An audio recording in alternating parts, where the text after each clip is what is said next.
that's what we should be focusing on, not on immigrants taking our jobs, not on, this, that and the other, and leaving the European Union and all the rest. So we should be focusing on innovating like we always have. This is the birthplace of the Industrial Revolution. We have the language that the world speaks more and more. This is the... There are a lot of horrible stories though, dude. So, I mean, if you, if we're talking about millions, there are going to be some psychopaths coming in. Yeah. And I'd probably rather not mention them because they're horrific. But life ruining, and all as a result of. I mean, it's a different way of living. It's a different culture. No, I agree with you. There is a difference. As you know, I have a flat in Spain, and the English population in Spain are very different from the Spanish population. But for the most part, vastly different though. I mean, there's some Pew surveys that they do with those types of countries, and it's something like an average of about somewhere between 80 and 90% of people that live in those countries think that it should be illegal to be gay, for example. Yeah. And how are those cultures supposed to coexist with each other when they're at polar opposites? Those are the types of issues that are sort of being discussed. These are so, like problems, on the one hand, they've got religious reasons for believing those things. So in the UK, we're very sort of almost liberal about these types of issues. You don't judge people based on the sexuality, and on the other hand, we're very religiously tolerant. We don't want to judge people based on their religious beliefs. And you're putting these people together. I mean, that's just going to cause, major conflict. I mean, that has to go one way or another. I think cultures change. They clash. I agree with you. And then they develop, and people have friends. I was strongly believed that until Brexit, at least, that the UK had become a far more tolerant and less racist country as a direct result of having so many ethnic minorities in the country. And I overall, I totally get it. We've had homegrown Islamic terrorists and stuff like this, and we've had what was it in South? What was it? I can't remember. South Yorkshire, where we had a case of a grooming gang of British Pakistani guys grooming and raping young impressionable girls or something, white girls, and all this kind of stuff. And it's true. There are differences, there are big differences, and there are clashes. But is it not the case that overall most people would eventually have friends, even through work or whatever, that were from different ethnicities, different races, religions, sexual orientations, etc.? And through having it depends on what those people believe, though, doesn't it? So I just think that it goes both ways. It goes both ways. You're going to always have some extremists. You've got people marching down for far right neo-fascists, neo-Nazis in the UK, who go on their far right marches through major cities and towns in the UK. You're always going to have these people. I think it's just part of human nature. But for the majority of people, eventually, through contact, they realise that we're not so different after all.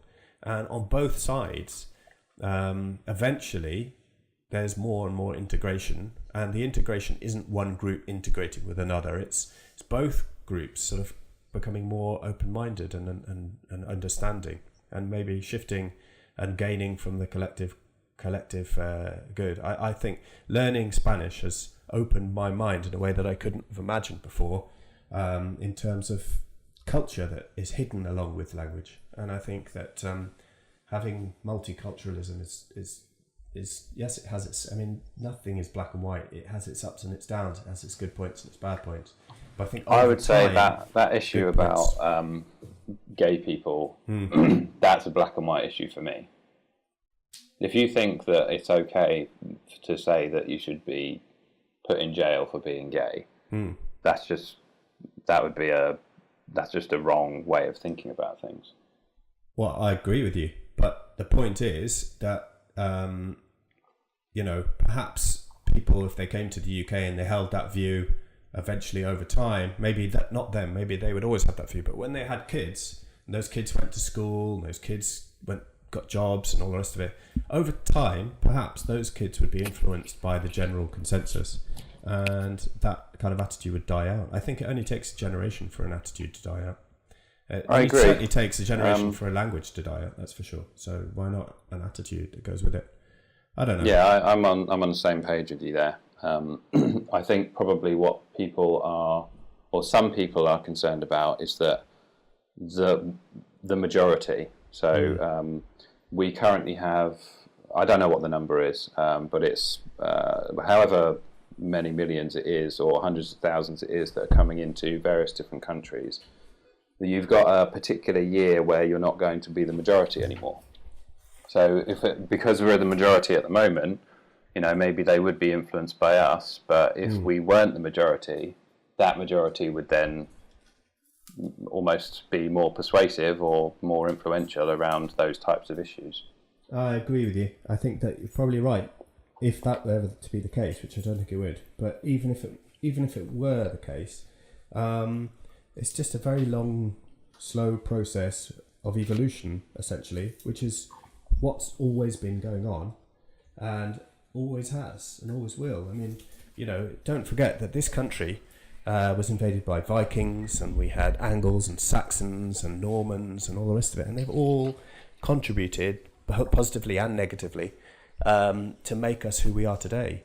And this country would be a very, very different place if the Vikings had never come, if the Normans had never come, and so on. And if it was the original inhabitants, as far as we're aware, apart from Mr. Cheddar Man himself, were, going back with Celts. And where are the Celts today? They're in Ireland and Scotland and Wales and Cornwall. They got pushed out. So, I get what you're saying. I'm not frightened of it. I think it's inevitable. Let's stop fighting against it. I mean, what about the issue of what those individuals believe?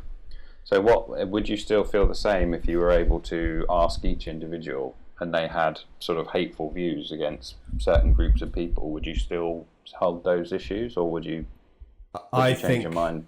No, I think it's a short-term problem, and it would die out with them. I mean, if you think about people in the 1950s in the UK, I think you'll find that the majority of them would have much more Donald Trump-esque kind of views, if you like, than we do today. I think, generally speaking, certainly in the South, in certain parts of the North, it might be different. And I don't mean that as a North-South thing. I mean that, when you see the election results coming in, there's one place that stands out. It always comes in first. South, Sunderland South comes out first, and they always have quite, a large vote.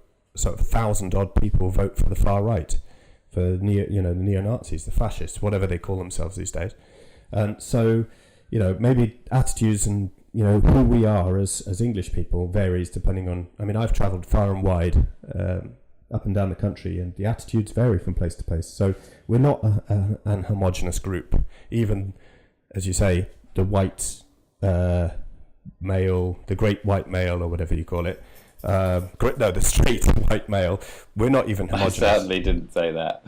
No, but we're certainly not homogenous. So our views, and they vary from place to place, from town to town, from person to person, and that's always been the case, and it always will. And I'm just not frightened of this change.